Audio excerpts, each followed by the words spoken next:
j'ai sorti un album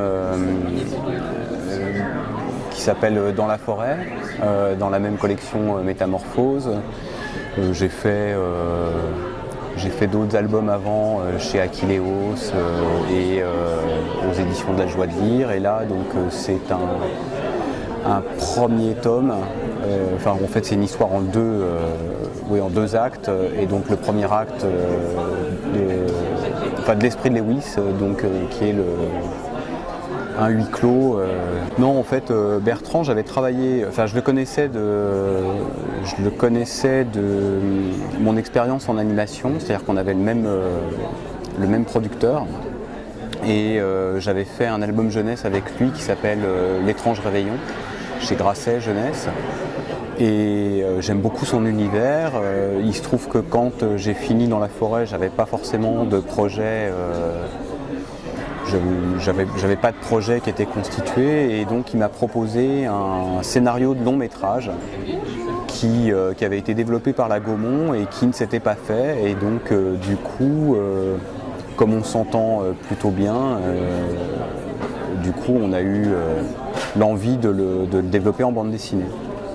Et donc voilà, comme il y avait de la matière pour pouvoir faire 2 tomes, donc on a partagé l'histoire en 2 actes, dont le premier acte c'est donc l'esprit de Lewis. Je pense que les 2 vont s'appeler l'esprit de Lewis, mais donc ce premier tome est axé sur c'est un huis clos, ça se passe dans la maison d'enfance en fait de Lewis Faramon. Et alors que le deuxième acte, lui, se passera à Londres dans le milieu littéraire en fait du début du XXe siècle, donc en 1900. Et donc tout le travail a été de faire cette adaptation, en fait, de passer du médium d'une écriture cinéma au médium bande dessinée. Non, je pense pas. Je pense que en fait c'était un gros film. C'était vraiment un film de studio fantastique avec beaucoup de moyens. Il n'a pas trouvé la possibilité de le faire. Je pense que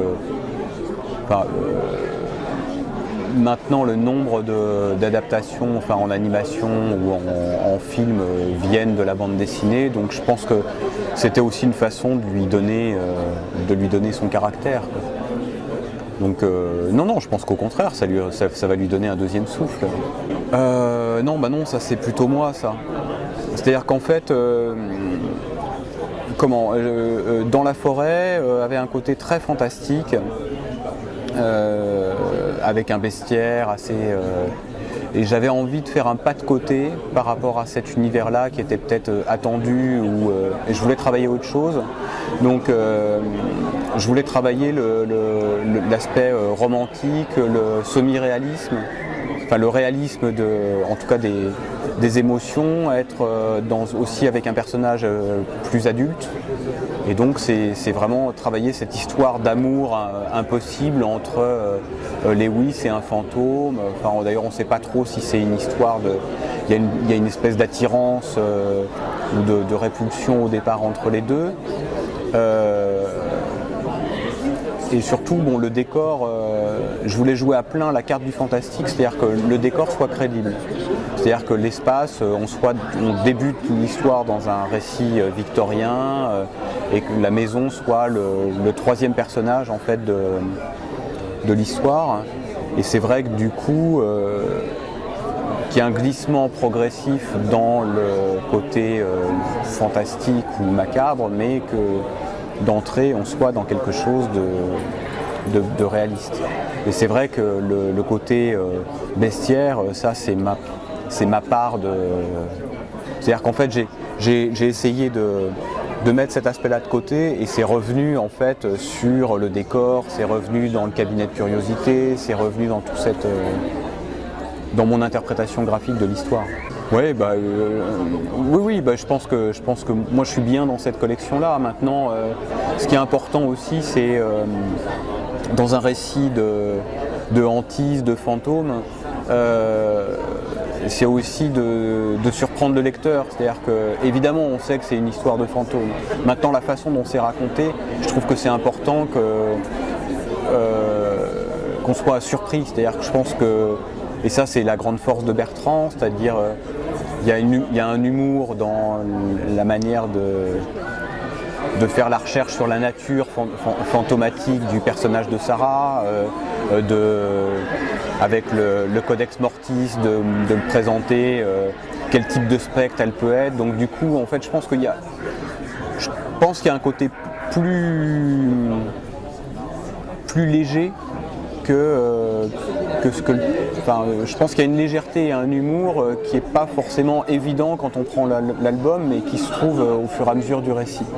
Voilà, c'est pas du tout, il n'y a pas du tout de volonté horrifique, quoi. Si ce n'est le côté, il y a une forme de détresse du personnage de Sarah, qui est presque en fait le personnage le plus tourmenté de l'histoire. Lewis a une forme de candeur et de fausse ingénuité, mais Sarah, elle est très tourmentée parce qu'en fait elle ne se souvient plus de rien, et donc du coup elle est dans la recherche de son identité, et elle trouve en Lewis quelqu'un qui va pouvoir l'écouter, voilà, en tout cas dans un premier temps. Mais je pense que Lewis, pas avoir peur des fantômes, est-ce qu'on a peur de l'au-delà, peur de la mort, peur de... Je sais pas, Lewis y croit, mais en même temps, le titre a trois sens possibles. C'est-à-dire l'esprit de Lewis, ça peut être la personnalité de Lewis, sa folie, ou le fantôme de Lewis. Et finalement, je pense que le récit de Bertrand passe en fait passe d'un registre à l'autre, en fait. On ne choisit pas, mais on est dans une histoire voilà, où on se demande s'il a complètement fantasmé ce fantôme, ou s'il a besoin, si c'est un prétexte pour écrire, si finalement, ou s'il est réellement, s'il est réellement présent. Non, je dessine tout, je fais l'ancrage sur papier, et la couleur est numérique. Et là, le travail de couleur, c'est... j'ai eu la chance de travailler avec Hubert, qui est aussi scénariste, et qui pour moi a donné vraiment un sens narratif en fait à la couleur.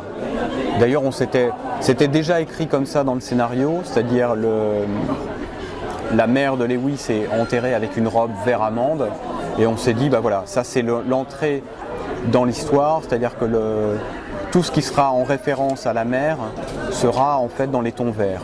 Sarah est en vert, les papillons, enfin il y a tout un jeu de présence avant même l'apparition du fantôme. C'est-à-dire que de toute façon, dès qu'on est dans cette maison, on sait qu'elle est habitée, elle a déjà un potentiel assez fort.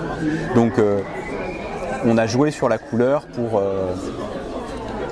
rendre sensible en fait ce climat. Et je trouve que le travail de couleur pour moi est... je suis très content de la maquette du livre, du format, de ce travail de couleur qui pour moi donne une deuxième couche de sens à l'histoire. Oui, j'ai travaillé sur fond noir. Bon, j'avais envie d'essayer d'épurer mon dessin. Même si je sais que j'ai un côté extrêmement dans le détail, et oui, c'est 2 ans, mais bon, j'enseigne à côté aussi.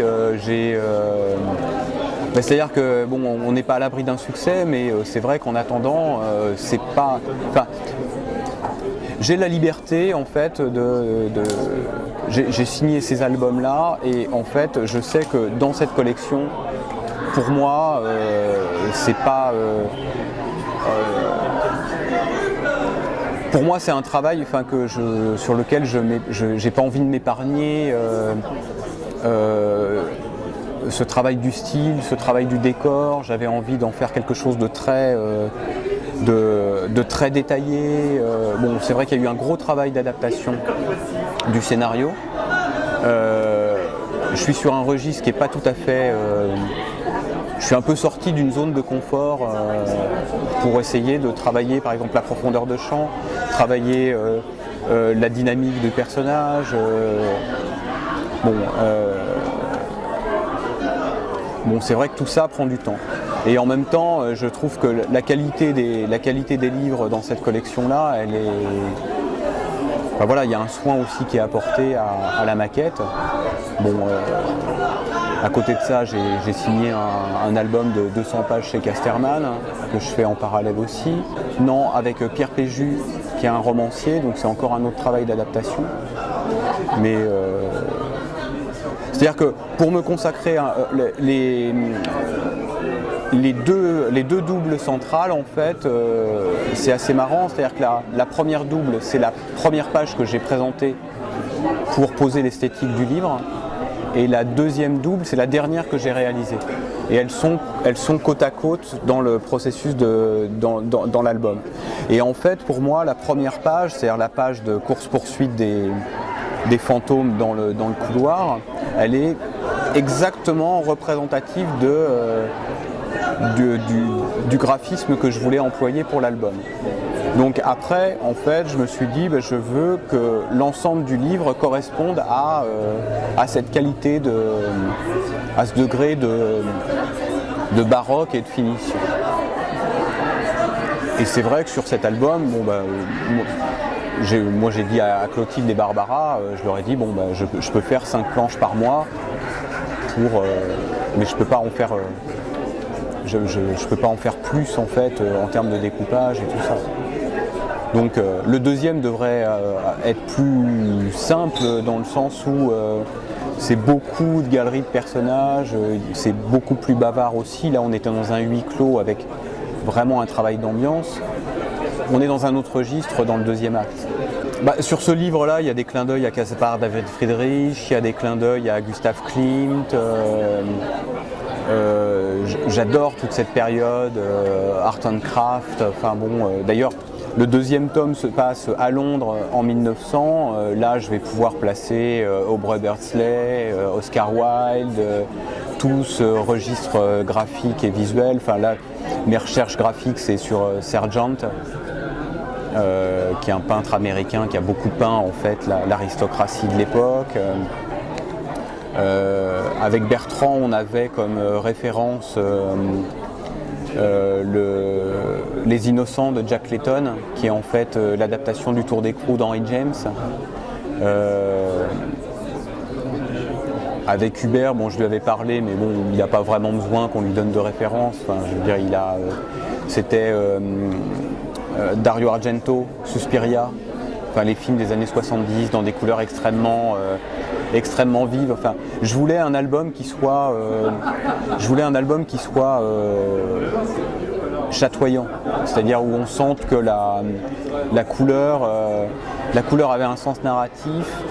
Et je trouve qu'il a vraiment une maîtrise des tons où c'est pas criard, mais on sent qu'il y a un décalage dans la couleur qui fait qu'on n'est pas non plus dans un climat agréable, quoi. On est dans des pénombres, c'est assez chaud, mais en même temps ça peut être un peu inquiétant. Il y a des...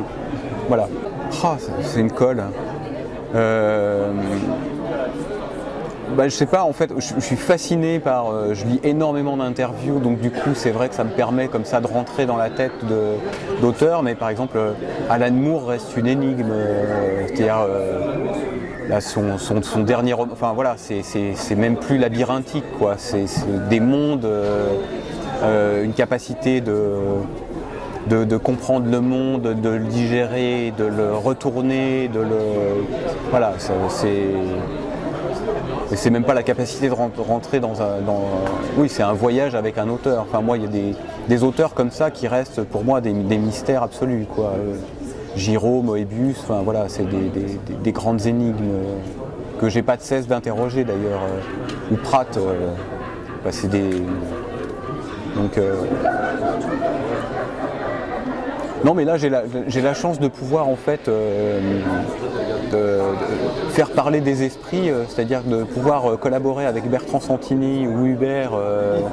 Voilà, c'est aussi une façon de rentrer dans l'esprit dans des mondes qui ne sont pas les miens et de pouvoir échanger, de se les approprier, de produire des choses, quoi. Enfin, donc voilà. En tout cas, je ne sais pas si ça répond à la question, mais en tout cas, moi, j'ai vraiment l'impression de rentrer dans un esprit de quelqu'un et de pouvoir collaborer et d'en ressortir des images qui sont à la fois les miennes et les leurs, quoi. Voilà. Merci.